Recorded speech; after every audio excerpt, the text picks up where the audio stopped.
Hello साथियों, आप सभी का बहुत बहुत स्वागत है आपके अपने परिवार के अंदर। फटाफट से सभी दोस्त जुड़ जाइए। सभी को वेरी गुड इवनिंग दोस्तों। आज 10 तारीख है। सभी दोस्त आराम से अभी दोस्तों कोई नोटिफिकेशन नहीं है आपके एग्ज़ाम से संबंधित, लेकिन नहीं दोस्तों, हमें रुकना नहीं है। हमें आराम आराम से सिलेबस को कवर करना है दोस्तों। पहले हम पूरा हिंदी व्याकरण का दोस्तों सबसे पहले हम क्या करने वाले हैं, बेसिक पढ़ने वाले हैं, जिसके अंदर फुल थ्योरी रहने वाली है। आपके सामने रहेगी फुल थ्योरी। अगर आपको दोस्तों केवल थ्योरी में दोस्तों पीडीएफ डाल दूं दोस्तों थ्योरी की, और अगर आप एमसीक्यू करना चाहते हो तो भी आप कमेंट कर सकते हो किस प्रकार पढ़ना है। आज हम केवल बेसिक पढ़ेंगे। वर्ण विचार बता देना आपको किस प्रकार पढ़ना है, क्योंकि दोस्तों हम पूरा बेसिक से लेकर चलना चाहते हैं ताकि आपको कोई भी सिलेबस मिस ना हो, कोई भी चीज़ मिस ना हो, इस चीज़ से सारा रिलेटेड। ठीक है ना। तो चलिए पहला क्वेश्चन दोस्तों, पहला क्वेश्चन क्या दोस्तों, वर्ण विचार से संबंधित। वर्ण विचार होता क्या है दोस्तों, सबसे पहले इसकी परिभाषा समझते हैं।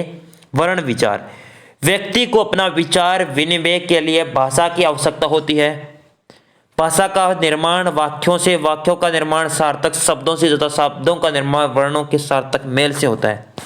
अब मैं बताता हूँ, अगर मैं जो बोल रहा हूँ वो तो भाषा है, किसी न किसी प्रकार की भाषा है। अगर मैं बोल रहा हूँ आपके सामने कुछ समझ में आ रही तो वो किसी प्रकार की भाषा है, तो मैं भाषा का निर्माण कर रहा हूँ। भाषा की उत्पत्ति किस प्रकार होती है, तो भाषा की उत्पत्ति दोस्तों वाक्यों के निर्माण व सार्थक शब्दों तथा शब्दों का निर्माण और वर्णों के सार्थक मेल से होता है दोस्तों। वर्ण विचार उसे कहते हैं। तो अब आ जाती है दोस्तों ध्वनि वर्ण अक्षर, ये क्या होते हैं। तो दोस्तों ध्वनि वर्ण अक्षर होते हैं। ध्वनि वह सबसे छोटी इकाई जिसके खंड करना संभव न हो और उनकी मौखिक अभिव्यक्ति ध्वनियाँ कहलाती है। अब चीज समझना, ध्वनि क्या है। ध्वनि का दोस्तों एक छोटी इकाई है, उसका खंड करना संभव नहीं होता। तो अब सर कहोगे ध्वनिया, ध्वनिया मैं बोल रहा हूँ आपको ध्वनि है। अरे मैं बोल रहा हूँ वह ध्वनि है या नहीं है। अब वो सर है, सही है। तो दोस्तों वर्ण, वर्ण भाषा की वह सबसे छोटी इकाई है जिसकी और खंड करना संभव न हो और उनके लिखित अभिव्यक्ति वर्ण कहलाते हैं। वर्ण क्या होंगे, जो मैं लिख रहा हूं दोस्तों, ये लिखा वर्ण, ये लिख दिया, ये लिख दिया, ये लिख दिया, ये सारे के सारे वर्ण हैं। अरे ये सारे के सारे वर्ण हैं। तो आपको समझ में आ गया, जिसका खंड करना संभव ना हो और उनके लिखित अभिव्यक्ति में वर्ण कहते हैं। जिस प्रकार ए, आ, ई, कै, खे, गे आदि। अब आ जाती है अक्षर। दोस्तों अक्षर वे ध्वनियां जिनका उच्चारण श्वास के द्वारा एक ही झटके में हो वे अक्षर कहलाते हैं। समझ में आ गई क्या, जिनका उच्चारण दोस्तों श्वास के एक ही झटके के अंदर दोस्तों उसका उच्चारण हो जाए वे अक्षर कहलाते हैं। तो उसके उदाहरण दोस्तों आम, स्नान आदि। दोस्तों एक बार में ऐसे तो नहीं बोलते उच्चारण, आम, स्नान आदि इस प्रकार के छोटे छोटे वर्ड होते हैं, उन्हें दोस्तों अक्षर कहते हैं। जिसका दोस्तों एक ही चरण में बोला जा सकता है, ऐसा तो नहीं उच्चारण श्वास एक ही अक्षर हो उसे कहते हैं दोस्तों साधारण तौर पर। यहाँ दोस्तों क्या हुआ है, मैं और न का उच्चारण श्वास के एक ही आघात में हो रहा है दोस्तों। यहाँ पर मैं है, यहाँ पर न है दोस्तों, एक ही आघात से हो रहा है या नहीं हो रहा है। आपके सामने दोस्तों आप खुद बोल के देखो, जोर जोर से बोल रहे हो आप, साथ में बोलोगे तभी तो आपको चीजें समझ में आएगी। ठीक है ना।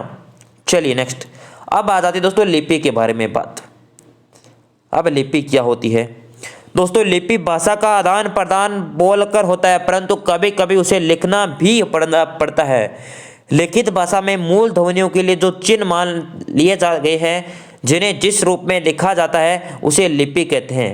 क्या हुआ दोस्तों, जो दोस्तों आदान प्रदान करना, अपने हिंदी के अंदर दोस्तों कौन सी लिपि है, देवनागरी लिपि। आप सभी के पता होगा देवनागरी लिपि है, वो इस साइड से इस तरफ लिखी जाती है, कुछ लिपियां इस साइड से इस तरफ लिखी जाती है। तो दोस्तों वो होती है किसी भाषा में दोस्तों अगर लिखकर आदान प्रदान किया जाता है उसे लिपि कहा जाता है दोस्तों। मूल ध्वनियों को चिन्ह मानकर जिस प्रकार रूप पहन लेते हैं, मूल ध्वनियों के रूप में चिन्ह मान लिए जाते हैं। मान लिया हम चिन्ह मानते हैं, ये छोटी ई की मात्रा है, ये बड़ी ई की मात्रा है, ये छोटा ऊ की मात्रा है, ये बड़ा ऊ की मात्रा है, इस प्रकार आ की मात्रा है, इस प्रकार ये दोस्तों सारे के सारे चिन्ह हैं, उसे लिपि कहते हैं। भाषा को लिखकर प्रकट करने के लिए निश्चित किए गए ध्वनि चिन्ह लिपि कहलाते हैं।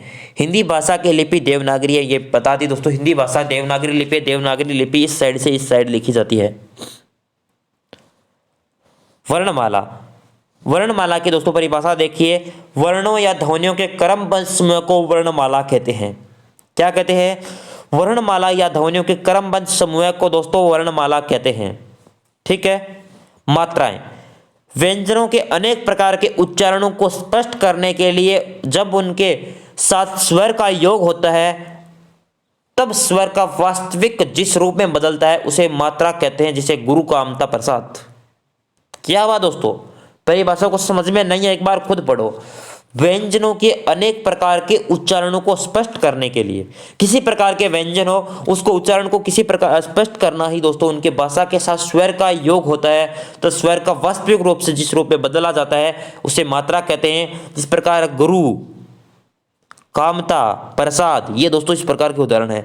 भाषा की सबसे छोटी इकाई क्या है? वर्ण है। क्वेश्चन बनता है दोस्तों, एमसीक्यू क्वेश्चन का बन गया आपके, बताइए कि भाषा की सबसे छोटी इकाई क्या है?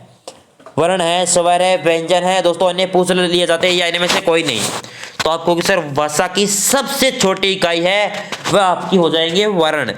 समझ में आ गई?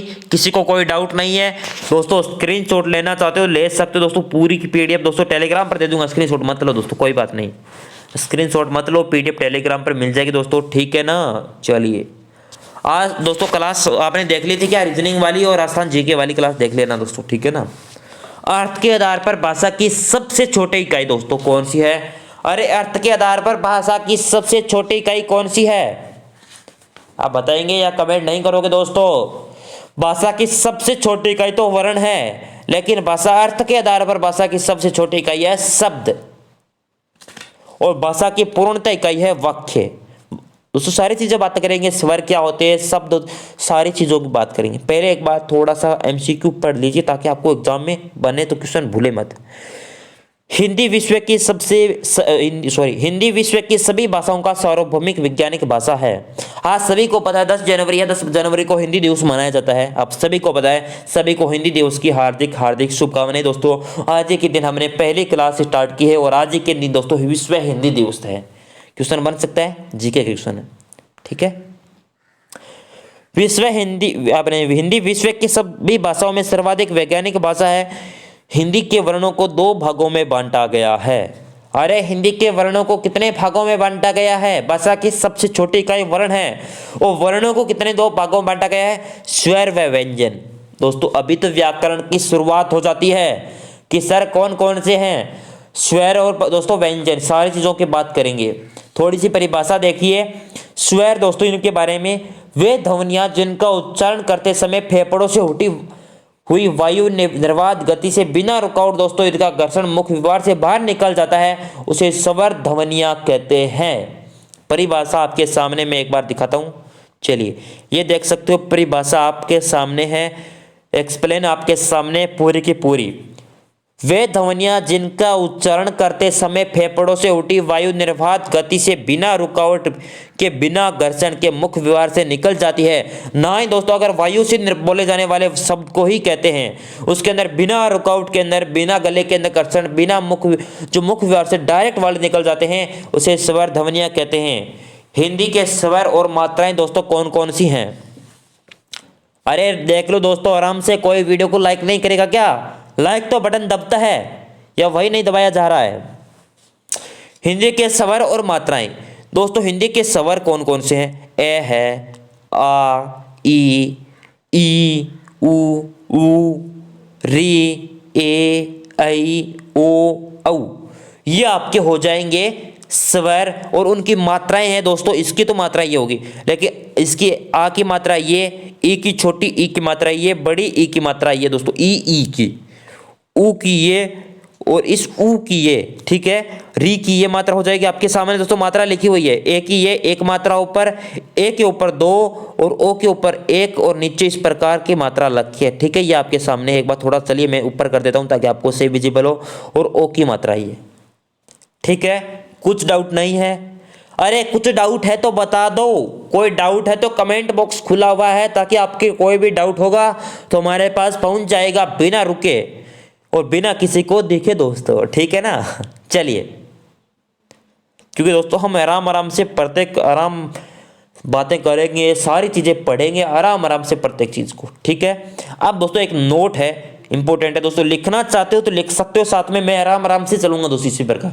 चाहे जिनको पढ़ना है पढ़िए दोस्तों, अगर नहीं पढ़ना है कोई बात नहीं, जा सकते हो दोस्तों, ठीक है। अगर समझ में नहीं आता है कोई भी चीज तो कमेंट बॉक्स खुला है, बता देना।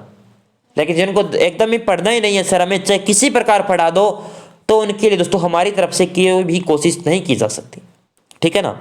एक नोट है दोस्तों, लगा के लिखो, री का दीर्घ रूप री होता है दोस्तों। री का दोस्तों इस प्रकार, ऊ का बड़ा रूप क्या होता है इस प्रकार, तो री का दोस्तों ये होता है बड़ा रूप दीर्घ। अरे दीर्घ क्या होता है, दीर्घ बड़ा, लघु छोटा, तो दीर्घ का बड़ा रूप क्या होगा दोस्तों, आपके सामने है यहां पर, ये रहा, ठीक है ना। अरे ये रहा दोस्तों, अगर फिर कंफ्यूज हो जाएंगे, ठीक है, ये रहा, देख लिया। चलिए आगे चलते हैं। परंतु यह केवल संस्कृत भाषा में प्रयुक्त होता है, हिंदी में केवल मात्रा में ही प्रयुक्त होती है दोस्तों। इस प्रकार री की मात्रा होती है, री की मात्रा पूछे तो इस प्रकार है बड़ी की, ये केवल संस्कृत में इस प्रकार के, संस्कृत हमें पढ़नी नहीं है सर। चलिए कोई बात नहीं, हिंदी तो पढ़ लेंगे। हिंदी भाषा में अंग्रेजी भाषा का एक ही आगाज स्वर भी है, जो केवल अंग्रेजी भाषा के शब्द प्रयुक्त होता है, जो ओ, डॉक्टर, कॉलेज, हॉस्पिटल आदि के अंदर दोस्तों। क्या चीज, हिंदी भाषा में अंग्रेजी भाषा का एक ही स्वर प्रयुक्त होता है, वह कौन सा है, अंग्रेजी भाषा का ओ की मात्रा वाला स्वर। इस पर डॉक्टर है आपका, कॉलेज है, हॉस्पिटल है, इस प्रकार के बनते हैं ना शब्द, इस प्रकार के, ठीक है, ओ से शब्द बनते हैं इस प्रकार, जहां पर इस ओ की आपूर्ति करते हैं, आपूर्ति नहीं पूर्ति, सॉरी आपूर्ति तो नहीं करना। अब आ जाते हैं हिंदी भाषा के अंदर कुल स्वर कितने हैं सर। अरे हिंदी भाषा के अंदर कुल स्वर कितने हैं, 11। सर कौन कौन से, अरे सारों पर बात करेंगे, कोई चिंता की बात नहीं है।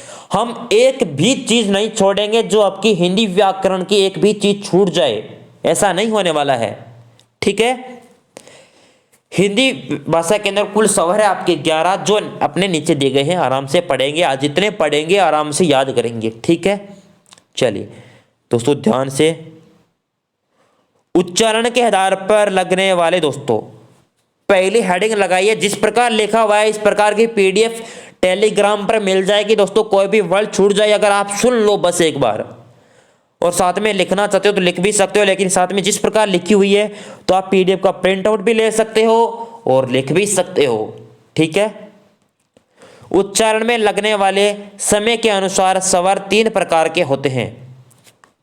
क्वेश्चन बन सकता है कि उच्चारण के आधार पर कितने प्रकार के स्वर लगते हैं, आप कहोगे सर 3 प्रकार के, कौन कौन से। पहला है ह्रस्व स्वर, दूसरा है दीर्घ स्वर, दीर्घ स्वर, और तीसरा है प्लुत स्वर, ठीक है। तो सर कौन कौन से होते हैं, सबसे पहले चलते हैं ह्रस्व स्वर। ह्रस्व स्वर जिनके उच्चारण में कम समय लगता हो, मूल स्वर भी कहा जाता है इन्हें। मूल स्वर या ह्रस्व स्वर दोनों एक ही होते हैं, जिनके उच्चारण में कम समय लगता हो उसे कहते हैं। कौन कौन से, ए है, ई है, ऊ है, री है।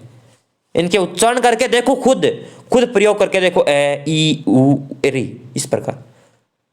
बहुत ज्यादा दोस्तों आपको दिक्कत नहीं आती बोलने के अंदर, आसानी तरीके से बोला जा सकता है, कम समय भी लगता है दोस्तों।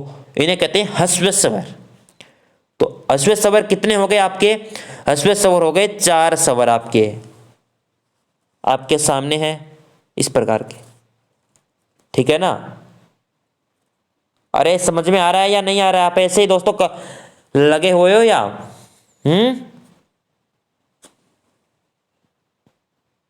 चलिए नेक्स्ट क्वेश्चन दोस्तों, क्वेश्चन नंबर दीर्घ स्वर दोस्तों, चलेंगे नेक्स्ट की तरफ। दीर्घ स्वर दोस्तों जिन्हें उच्चारण करने में ह्रस्व स्वर की तुलना में दुगना समय लगता हो। ह्रस्व स्वर हमने पढ़ लिया, जिनके उच्चारण में कम समय लगता हो उसे कहते हैं ह्रस्व स्वर, और जिसमें ह्रस्व स्वर से दुगना समय या मूल स्वरों से दुगना समय लगता हो उसे कहते हैं दीर्घ स्वर। इसके अंदर दोस्तों संधि स्वर और सुक्त स्वर 2 प्रकार के होते हैं। अरे इसके अंदर कितने प्रकार के होते हैं, संधि स्वर और सुक्त स्वर 2 प्रकार के होते हैं। आपने कहा सच में, मैंने कहा हाँ। तो संधि स्वर कौन से होते हैं, जो सजातीय स्वर ह्रस्व स्वरों के योग से बने हैं। कौन से होते हैं, संधि स्वर जो सजातीय ह्रस्व स्वरों के योग से बने हैं उन्हें संधि स्वर कहते हैं। कौन कौन से? आ से का बना दोस्तों, आ के अंदर कौन कौन से हैं? ए प्लस ए, क्या बना? आ, ठीक। उसके बाद ई, ई किससे बनी है? ई प्लस ई से। और ऊ किसे बना? ऊ प्लस ऊ से बड़ा बना बड़ा ऊ दोस्तों। ई प्लस ई से बनी बड़ी ई, ए प्लस ए से बने आ। तीन हो गए आपके संधि स्वर जो दीर्घ स्वर के अंदर आते हैं। और श्वक्त स्वर दोस्तों कौन कौन से होते हैं? जो दो विजातीय हो वो कौन से होते हैं? एक सजातीय, लेकिन ये दो विजातीय स्वरों से योग से बने होते हैं। जिस प्रकार ए किससे बना है? अरे ए किससे बना है? ए प्लस ई से। ए किससे बना है? ए प्लस ए से। ओ किससे बना है? ओ ए प्लस ऊ से। और ओ किससे बना हुआ है? ए प्लस ओ से। इतनी चीजें समझ में आ गई है तो सभी दोस्त एक बार बता दो कि सर हमें इतनी चीजें तो आज वाली क्लास की समझ में आ गई। आज थोड़ी सी छोटी थी, नेक्स्ट क्लास हम 30 मिनट की जरूर रखेंगे ताकि कुछ ना कुछ सिलेबस चले दोस्तों आगे, ठीक है ना। साथ में सिलेबस भी पूरा करना है, एक बार पूरा रिवाइज कर लेते हैं ताकि एक बार में आज हमने क्या क्या पढ़ा दोस्तों। ध्वनि पढ़ी, ध्वनि क्या होती है? वह सबसे छोटी इकाई जिसे खंड करना संभव नहीं हो उन्हें मौखिक रूप से अभिव्यक्ति की ध्वनियां कहलाती है, उसे ध्वनि कहते हैं। वर्ण किसे कहते हैं? वह सबसे छोटी इकाई जिसका खंड करना संभव न हो लेकिन उसे लिखित रूप में लिखित सकते हैं, लिखित अभिव्यक्ति दे सकते हैं, उसे दोस्तों वर्ण कहते हैं। अक्षर पढ़ा उसके बाद जिनके दोस्तों ध्वनियों उच्चारण में श्वास एक ही झटके के अंदर बोला जा सकता है, आम स्नान, इस प्रकार के वर्ड देखे थे। लिपि दोस्तों, लिपि देवनागरी के लिपि का प्रयोग किया जाता है, वो किसी चिन्ह को दर्शाना, इस प्रकार की चिन्हों को प्रयोग करना ही लिपि कहलाता है। देवनागरी भाषा के अपनी हिंदी की दोस्तों भाषा है, देवनागरी लिपि है। उसके बाद वर्णमाला पढ़ा, वर्णों या ध्वनियों के क्रमबद्ध समय को वर्णमाला कहते हैं। मात्राएं पढ़ी, मात्राएं कौन कौन सी होती है दोस्तों इस चीज के बारे में पढ़ा। भाषा की सबसे छोटी इकाई कौन सी है? वर्ण है। और अर्थ के आधार पर भाषा की सबसे छोटी इकाई है शब्द, और भाषा की पूर्णतः इकाई है वाक्य। वाक्य क्या है दोस्तों? ये पूरा वाक्य, इस प्रकार के वाक्य को कहते हैं, ठीक है। उसके बाद दोस्तों हिंदी वर्णों को दो भागों में बांटा, स्वर और व्यंजन। उसके बाद स्वर की परिभाषा पढ़ी हमने, वे ध्वनियां जिनके उच्चारण करने में फेफड़ों से उठी वायु का निर्बाध दोस्तों गति से बिना रुकावट और बिना घर्षण के मुख द्वार से बाहर निकल जाती है, उसे स्वर ध्वनियां कहते हैं। उसके बाद हिंदी स्वर की मात्राएं पढ़ी, ए आ ई उ री ए ऐ ओ औ। इस प्रकार के 11 स्वर हमने पढ़े थे। उसके बारे में उच्चारण के आधार पर पढ़ा था। उच्चारण के आधार पर दोस्तों कौन कौन से होते हैं? ह्रस्व स्वर। और उसके बाद हमने दीर्घ स्वर भी पढ़ा था। दीर्घ स्वर के अंदर दो है, संधि स्वर और शुक्त स्वर दोस्तों, ठीक है। समझ में आ गई दोस्तों, कोई भी चीज मिस नहीं है दोस्तों। उच्चारण के आधार पर ही पढ़ रहे थे दोस्तों, जितना पढ़ा था ना ये उच्चारण के आधार पर ही है। जो स्वर है ना ये दोस्तों अलग अलग प्रकार के उच्चारण के आधार पर दोस्तों, पहला है ह्रस्व स्वर और दूसरा दीर्घ स्वर और तीसरा है अपना दीर्घ स्वर के अंदर दोस्तों संधि स्वर और शुक्त स्वर, ठीक है। इतनी चीजें समझ में आ गई है तो सभी दोस्त ईमानदारी से वीडियो को लाइक करेंगे। चाहे हम थोड़ा पढ़ेंगे लेकिन याद इतना करेंगे कि दोस्तों शायद आप कंपटीशन एग्जाम के अंदर ही बैठेंगे ना तो हमें रिवाइज करने के केवल हमें रिवाइज ही करना है दोस्तों, पढ़ना नहीं पड़ेगा बेसिक से। इतना बेसिक से पढ़ेंगे क्योंकि अभी थोड़ा सा टाइम है हमारा एग्जाम के अंदर, तो हम पढ़े तो दोस्तों उतना पढ़ सकते हैं बेसिक से भी, क्योंकि आप हमारे साथ जुड़े हो तो उतना बेसिक से भी पढ़ाएंगे। जैसे एग्जाम का नोटिफिकेशन आएगा तो आपको दोस्तों पूर्णतः तैयारी जिस प्रकार करवानी है, आप कहोगे सर एमसीक्यू करवाइए तो एमसीक्यू के, लेकिन दोस्तों उसके बाद बेसिक से इतना नहीं चला जा सकता। अभी तो टाइम है, हम चल सकते हैं आराम से। तो सभी दोस्त वीडियो को लाइक करेंगे। एक बार सभी को विश्व हिंदी दिवस की हार्दिक हार्दिक शुभकामनाएं। विश्व हिंदी दिवस आपको 10 जनवरी को मनाया जाता है और भारत के अंदर दोस्तों राष्ट्रीय हिंदी दिवस मनाया जाता है 14 सितंबर को। याद रखना जीके क्वेश्चन है। सभी का बहुत बहुत धन्यवाद जितने भी स्टूडेंट हमारे साथ जुड़े, और कल इससे ज्यादा दोस्तों के अंदर शेयर करके ज्यादा दोस्तों लेकर आना है। ये आपकी जिम्मेवारी रहेगी, ये आपका कर्तव्य रहेगा। वीडियो को लाइक शेयर और कमेंट कर दो। धन्यवाद।